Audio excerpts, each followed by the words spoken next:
À Toulouse, dans le quartier du Mirail, cette école hors contrat a ouvert il y a 3 ans. Elle accueille une cinquantaine d'enfants en classe de primaire. Alors que nous sommes devant l'école, un parent d'élève nous interpelle. Il a inscrit son enfant ici, il rejette l'école publique. Nous le filmons à son insu.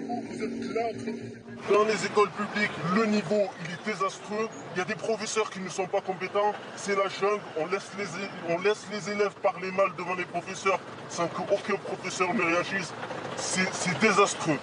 Est-ce la seule raison qui incite ce parent d'élève à scolariser son enfant ici? Nous avons sollicité le directeur de l'école. Il a accepté de nous la faire visiter. Il s'appelle Abdel Fattah Rahaoui. Il pose une condition à ce tournage, filmer notre entretien. La visite commence. Ça, c'est la salle d'informatique. Ça, c'est la classe de CP, ici. Le directeur nous conduit ensuite dans cette classe de maternelle. Bonjour.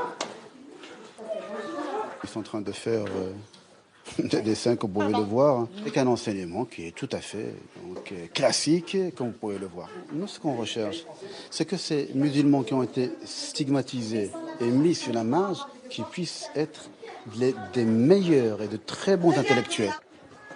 Un enseignement classique, le directeur nous le répétera plusieurs fois.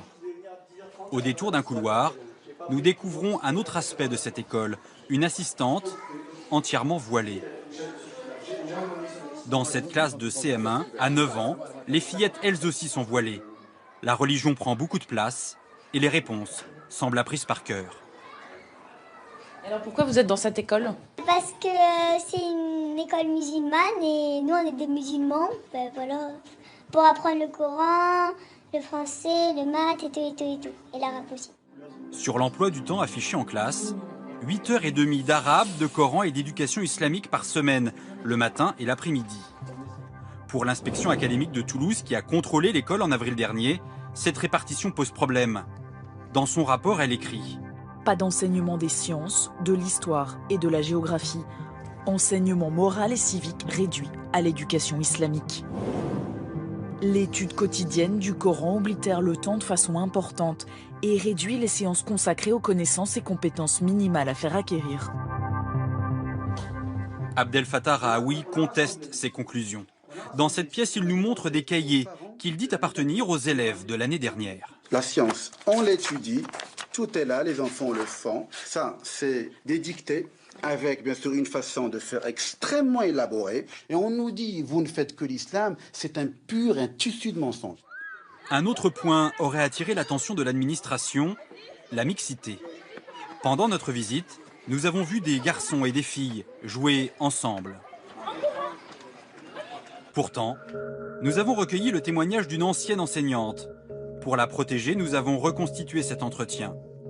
À l'entendre, le directeur de l'école ferait tout pour limiter la mixité.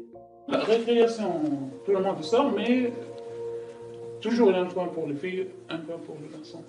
Toujours. Quand ils mangent, les garçons dans un coin, les filles dans un coin. Non, pour la mixité, il est dur. L'inspection académique a décidé d'engager des poursuites. Abdel Fattah Rahaoui est aussi connu des services de police pour sa radicalité. Le 15 décembre, le tribunal a ordonné la fermeture immédiate de l'école après 3 ans d'activité.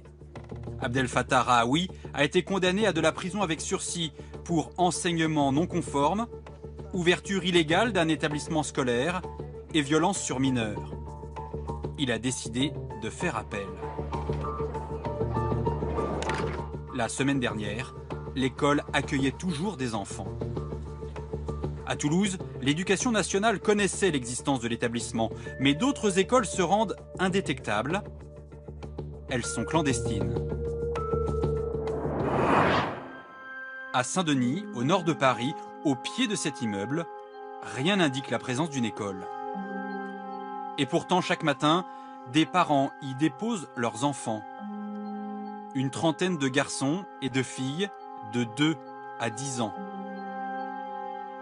Les fenêtres sont obstruées, le portail est cadenassé, pas de récréation, les enfants restent à l'intérieur toute la journée. Nous nous faisons passer pour des parents qui cherchent à inscrire leur enfant. Nous abordons une enseignante. Le matin, c'est les ateliers. Ok. Et l'après-midi, c'est tout ce qui est langue, arabe, coran, anglais. Le directeur s'occupe du primaire. Il est débordé. Franchement, j'ai pas le temps, j'ai ma classe. Ouais, j'ai ma classe, faut que je m'en charge. Je me dis, je peux pas le laisser tout seul. Quant aux parents, leurs motivations sont religieuses.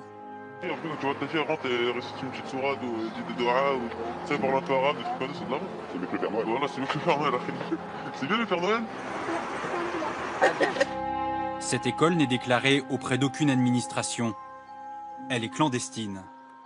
Comment des enfants peuvent-ils se retrouver dans ces établissements hors la loi? Le mode d'emploi se trouve sur Internet. Sur certains forums, des centaines de mères musulmanes tiennent des propos radicaux contre l'école publique. On peut y lire. Il est interdit aux musulmans d'étudier dans ces écoles. Ces écoles sont devenues une corruption pour les jeunes et une nuisance pour l'enseignement. Pour retirer leurs enfants de l'école publique, ces mères utilisent un moyen légal, prétendre faire l'école à la maison. Un simple courrier envoyé à la mairie suffit. Une lettre comme celle-ci. J'ai l'honneur de vous informer que mes enfants sont instruits dans notre famille. Dans le Val d'Oise, ces déscolarisations auraient augmenté de 40% en un an. À Sarcelles, 90 enfants sont sortis de l'école chaque année. Certains d'entre eux se retrouvent dans ces écoles hors la loi. Le maire, François Pupponi, a signalé aux autorités une école clandestine sur sa commune, sans effet jusqu'à présent. Il s'inquiète des risques pour la société. Si les enfants sont pris très tôt dans des écoles et où on ne leur apprend pas le vivre ensemble, oui, il n'y aura plus de vivre ensemble du tout. Donc le risque, c'est une communautarisation, une segmentation de la société. Le risque, il est réel. Et aujourd'hui, moi, quand je vois des enfants de l'âge de 5-6 ans qui sont dans ces structures-là, sans qu'il y ait forcément de contrôle de ce qu'on leur apprend, que deviendront ces enfants dans 10 ans? François Pupponi dénonce également une administration dépassée par la nouveauté du phénomène. À Saint-Denis, par exemple, l'école est inconnue des services de l'État. Officiellement, elle est gérée par une association dont l'activité déclarée à la préfecture est assez vague. L'éducation, la formation et l'enseignement des enfants, des jeunes et des adultes. Quand on pose la question au directeur, il répond. On n'est pas une école, arrêtez. Le niveau soutien scolaire, arrêtez. Commencez pas à nous embêter. C'est pas bien. On n'a rien fait de mal. Pourtant, accueillir des enfants toute la journée, ce n'est plus du soutien scolaire. Nous avons sollicité la préfecture, l'éducation nationale. Personne n'a souhaité nous accorder d'interview. Nous avons pu joindre la mairie. On a diligenté, on a fait beaucoup d'interrogations en interne. Personne, absolument personne, n'avait connaissance de cette école. Et tout le monde a tout à fait pris conscience de la gravité de la chose. Depuis nos appels, les policiers sont intervenus. Voici ce qu'ils ont constaté dans l'école. La présence de rats, l'absence de chauffage et de prise de courant aux normes.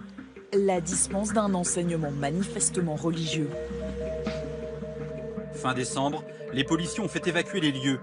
Selon l'éducation nationale, les déscolarisations ont augmenté de 36% en 3 ans. Impossible de savoir combien le sont, pour raisons religieuses. Voilà pour cette enquête et vous trouverez d'autres précisions sur notre application France Info.